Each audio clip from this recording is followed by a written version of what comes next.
Hello, in this video I will show you the location of the fuse for the glow plug control module on the Peugeot 207.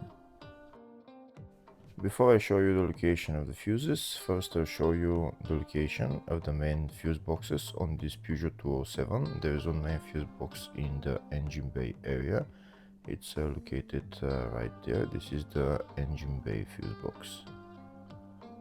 There are also a couple of other fuses around the battery. The other main fuse box is the fascia fuse box. It's located right there behind this plastic panel, just underneath the steering wheel. To take out the plastic panel, you put your finger in there and you just pull it out. This is the OBD right there, and here are the fuses for the fascia fuse box.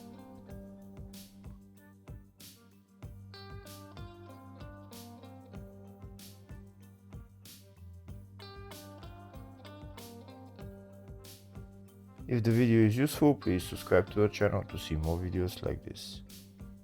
In the description of the video, I have links to tools that I recommend for doing jobs like this. Next I'll show you a diagram of all the fuse boxes for this Peugeot 207. There is the two main fuse boxes, one in the engine bay and one in the fascia. And then there is two other engine bay fuse boxes, they are little ones around the battery. There's also the fascia 2 fuse box right there. It's a small fuse box with a couple of fuses just near the fascia 1 fuse box. Next we'll show you the location of the fuse for the glow plug control module on this Peugeot 207. Fuse is located in the engine bay 3 fuse box and the fuse there is F1. Hopefully the video was helpful. Please like and comment on the video and subscribe to the channel. Thank you.